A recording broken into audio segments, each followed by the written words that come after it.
I listen to a lot of podcasts at work, and there's one episode of The Vanished I listened to recently that's really been sticking with me. So I don't know how to do text overlays or anything fancy like that. I actually just tried to print out a couple of pictures a few times, articles, and I couldn't get connected to the printer. I couldn't get it to work. I don't know why.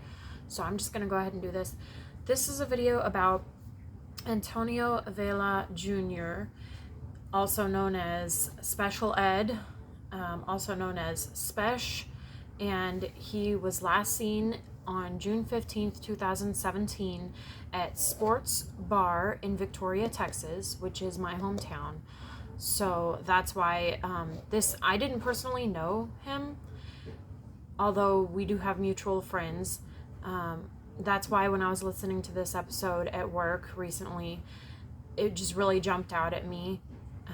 Of course, I was listening to it multitasking, and when I heard them say Victoria, Texas, I immediately started paying closer attention. And of course, I thought, is this somebody that either I know, have known, have met, know somebody who I know, all of that. And again, like I said, I didn't know him, or I don't know him, maybe I should say. But I do remember when he went missing, I was living in Victoria. I remember seeing the flyer circulating. I saw the post, I shared the post, and I've seen his family outside by the street holding signs.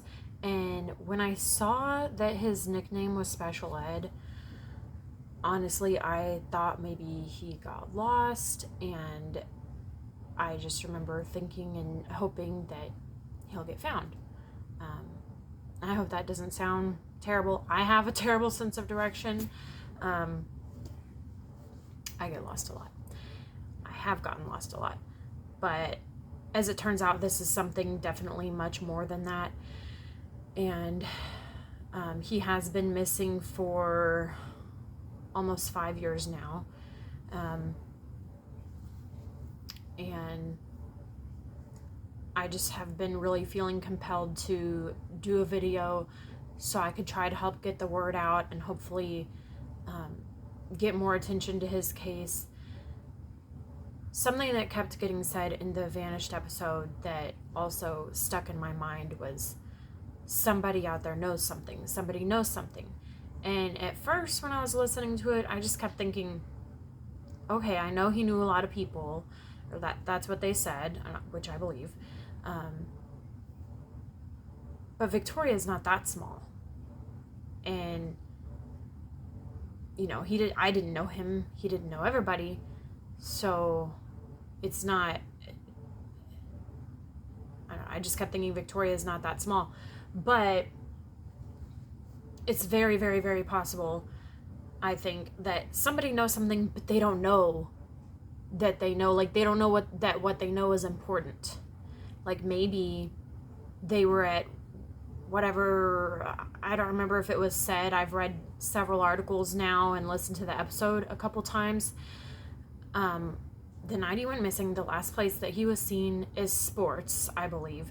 And then after that, he said when he left that he was going to go, I believe, get some snacks. And he went somewhere to get some snacks. I'm not sure where. I think somebody said Cimarron. But as far as I know, nobody saw him at Cimarron that has been reported. But maybe somebody saw him at Cimarron. Maybe somebody talked to him, but it wasn't significant in their mind because they didn't know him. But I would think that if somebody heard him being called Speshul Ed, that maybe that might stick out in their mind. That would stick out in my mind. That's one of the many things about this episode that stuck out to me. And like I said, about when he went missing, I remember seeing the flyer and everything, and that stuck out to me. And honestly, I wondered, like, was he okay with people calling him that?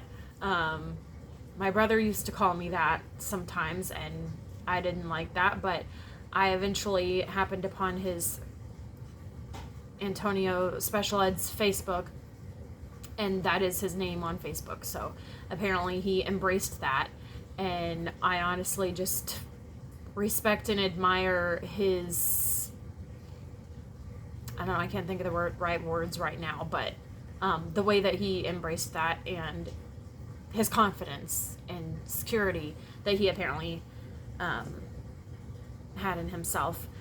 And so his car was found in Inez, in a field in Inez.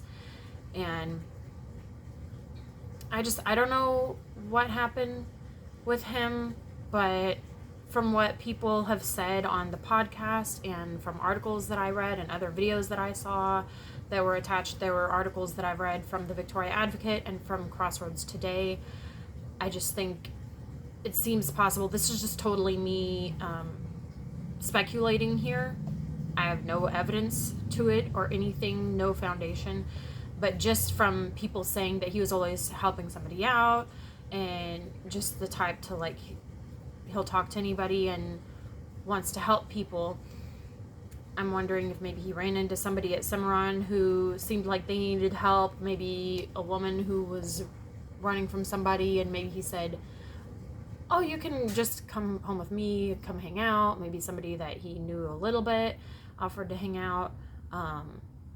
Again, I'm just totally speculating here, but maybe he got carjacked. There's so many things that could have happened. His phone, I'm kind of talking and like kind of all over the place right now, but his phone and his snacks were found in the driveway at his house, and he hasn't been seen or heard from since.